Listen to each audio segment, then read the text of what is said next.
विक्रम बेताल कहानी पापी कौन। काशी में प्रताप मुकुट नाम का राजा राज्य करता था। उसके वज्र मुकुट नाम का एक बेटा था। एक दिन राजकुमार दीवान के लड़के को साथ लेकर शिकार खेलने जंगल गया। घूमते घूमते उन्हें तालाब मिला। उसके पानी में कमल खिले थे और हंस किलोल कर रहे थे। किनारों पर घने पेड़ थे जिन पर पक्षी चहचहा रहे थे। दोनों मित्र वहां रुक गए और तालाब के पानी में हाथ मुंह धोकर ऊपर महादेव के मंदिर पर गए। घोड़ों को उन्होंने मंदिर के बाहर बांध दिया। वो मंदिर में दर्शन करके बाहर आए तो देखते क्या है कि तालाब के किनारे राजकुमारी अपनी सहेलियों के साथ स्नान करने आई है। दीवान का लड़का तो वहीं एक पेड़ के नीचे बैठा रहा, पर राजकुमार से न रहा गया। वह आगे बढ़ गया। राजकुमारी ने उसकी ओर देखा तो वह उस पर मोहित हो गया। राजकुमारी भी उसकी तरफ देखती रही। फिर उसने किया क्या कि जूड़े में से कमल का फूल निकाला, कान से लगाया, दांत से कुतरा, पैर के नीचे दबाया और फिर छाती से लगा, अपनी सखियों के साथ चली गई।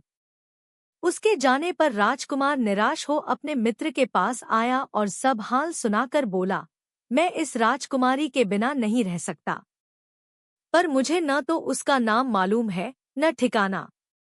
वह कैसे मिलेगी? दीवान के लड़के ने कहा, राजकुमार आप इतना घबराएं नहीं, वह सब कुछ बता गई है। राजकुमार ने पूछा, कैसे? वह बोला, उसने कमल का फूल सिर से उतार कर कानों से लगाया तो उसने बताया कि मैं कर्नाटक की रहने वाली हूँ। दांत से कुतरा तो उसका मतलब था कि मैं दंतबाट राजा की बेटी हूँ। पांव से दबाने का अर्थ था कि मेरा नाम पद्मावती है और छाती से लगाकर उसने बताया कि तुम मेरे दिल में बस गए हो। इतना सुनना था कि राजकुमार खुशी से फूल उठा। बोला, अब मुझे कर्नाटक देश में ले चलो। दोनों मित्र वहां से चल दिए। घूमते फिरते, सैर करते, दोनों कई दिन बाद वहां पहुंचे। राजा के महल के पास गए तो एक बुढ़िया अपने द्वार पर बैठी चरखा काटती मिली। उसके पास जाकर दोनों घोड़ों से उतर पड़े और बोले, माई, हम सौदागर हैं। हमारा सामान पीछे आ रहा है। हमें रहने को थोड़ी जगह दे दो। उसके पास जाकर दोनों घोड़ों से उतर पड़े और बोले, माई, हम सौदागर हैं। हमारा सामान पीछे आ रहा है। हमें रहने को थोड़ी जगह दे दो। उनकी शक्ल सूरत देखकर और बात सुनकर बुढ़िया के मन में ममता उमड़ आई। बोली, बेटा, तुम्हारा घर है, जब तक जी में आए रहो। दोनों वहीं ठहर गए। दीवान के बेटे ने उससे पूछा, माई, तुम क्या करती हो? तुम्हारे घर में कौन कौन है? तुम्हारी गुजर कैसे होती है? बुढ़िया ने जवाब दिया, बेटा, मेरा एक बेटा है जो राजा की चाकरी में है। मैं राजा की बेटी पहमावती की धाई थी। बूढ़ी हो जाने से अब घर में रहती हूँ। राजा खाने पीने को दे देता है। दिन में एक बार राजकुमारी को देखने महल में जाती हूँ। राजकुमार ने बुढ़िया को कुछ धन दिया और कहा, माई, कल तुम वहां जाओ तो राजकुमारी से कह देना कि जेठ सुदी पंचमी को तुम्हें तालाब पर जो राजकुमार मिला था वह आ गया है। अगले दिन जब बुढ़िया राजमहल गई तो उसने राजकुमार का संदेशा उसे दे दिया। सुनते ही राजकुमारी ने गुस्सा होकर हाथों में चंदन लगाकर उसके गाल पर तमाचा मारा और कहा, मेरे घर से निकल जा। बुढ़िया ने घर आकर सब हाल राजकुमार को कह सुनाया। राजकुमार हक्का बक्का रह गया। तब उसके मित्र ने कहा, राजकुमार, आप घबराएं नहीं, उसकी बातों को समझें। उसने देसों उंगलियां सफेद चंदन में मारी, इससे उसका मतलब यह है कि अभी 10 रोज चांदनी के हैं। उनके बीतने पर मैं अंधेरी रात में मिलूंगी। 10 दिन के बाद बुढ़िया ने फिर राजकुमारी को खबर दी तो इस बार उसने केसर के रंग में 3 उंगलियां डुबोकर उसके मुंह पर मारी और कहा, भाग यहाँ से। बुढ़िया ने आकर सारी बात सुना दी। राजकुमार शोक से व्याकुल हो गया। दीवान के लड़के ने समझाया, इसमें हैरान होने की क्या बात है। उसने कहा है कि मुझे मासिक धर्म हो रहा है। 3 दिन और ठहरो। 3 दिन बीतने पर बुढ़िया फिर वहां पहुंची। इस बार राजकुमारी ने उसे फटकार कर पश्चिम की खिड़की से बाहर निकाल दिया। उसने आकर राजकुमार को बता दिया। सुनकर दीवान का लड़का बोला, मित्र, उसने आज रात को तुम्हें उस खिड़की की राह बुलाया है। मारे खुशी के राजकुमार उछल पड़ा।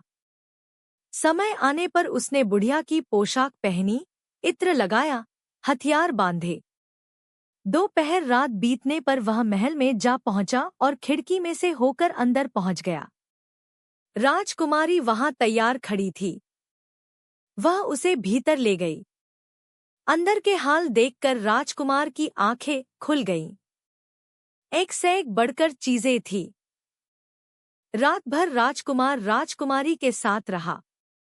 जैसे ही दिन निकलने को आया कि राजकुमारी ने राजकुमार को छिपा दिया और रात होने पर फिर बाहर निकाल लिया। इस तरह कई दिन बीत गए। अचानक एक दिन राजकुमार को अपने मित्र की याद आई। उसे चिंता हुई कि पता नहीं उसका क्या हुआ होगा। उदास देखकर राजकुमारी ने कारण पूछा तो उसने बता दिया। बोला, वह मेरा बड़ा प्यारा दोस्त है, बड़ा चतुर है। उसकी होशियारी ही से तो तुम मुझे मिल पाई हो। राजकुमारी ने कहा, मैं उसके लिए बढ़िया बढ़िया भोजन बनवाती हूँ। तुम उसे खिलाकर तसल्ली देकर लौट आना। खाना साथ में लेकर राजकुमार अपने मित्र के पास पहुंचा। वे महीने भर से मिले नहीं थे। राजकुमार ने मिलने पर सारा हाल सुनाकर कहा कि राजकुमारी को मैंने तुम्हारी चतुराई की सारी बातें बता दी हैं, तभी तो उसने यह भोजन बनाकर भेजा है। दीवान का लड़का सोच में पड़ गया। उसने कहा, यह तुमने अच्छा नहीं किया। राजकुमारी समझ गई कि जब तक मैं हूं, वह तुम्हें अपने बस में नहीं रख सकती। इसलिए उसने इस खाने में जहर मिलाकर भेजा है। यह कहकर दीवान के लड़के ने थाली में से एक लड्डू उठाकर कुत्ते के आगे डाल दिया। खाते ही कुत्ता मर गया। राजकुमार को बड़ा बुरा लगा। उसने कहा, ऐसी स्त्री से भगवान बचाए। मैं अब उसके पास नहीं जाऊंगा। दीवान का बेटा बोला, नहीं, अब ऐसा उपाय करना चाहिए जिससे हम उसे घर ले चलें। आज रात को तुम वहां जाओ। जब राजकुमारी सो जाए तो उसकी बाईं जांघ पर त्रिशूल का निशान बनाकर उसके गहने लेकर चले आना। राजकुमार ने ऐसा ही किया। उसके आने पर दीवान का बेटा उसे साथ ले योगी का भेष बना, मरघट में जा बैठा और राजकुमार से कहा कि तुम ये गहने लेकर बाजार में बेच आओ। कोई पकड़े तो कह देना कि मेरे गुरु के पास चलो और उसे यहाँ ले आना। राजकुमार गहने लेकर शहर गया और महल के पास एक सुनार को उन्हें दिखाया। देखते ही सुनार ने उन्हें पहचान लिया और कोतवाल के पास ले गया। कोतवाल ने पूछा तो उसने कह दिया कि ये मेरे गुरु ने मुझे दिए हैं। गुरु को भी पकड़वा लिया गया। सब राजा के सामने पहुंचे। राजा ने पूछा, योगी महाराज, ये गहने आपको कहाँ से मिले? योगी बने दीवान के बेटे ने कहा, महाराज, मैं मसान में काली चौदस को डाकिनी मंत्र सिद्ध कर रहा था कि डाकिनी आई। मैंने उसके गहने उतार लिए और उसकी बाईं जांघ में त्रिशूल का निशान बना दिया।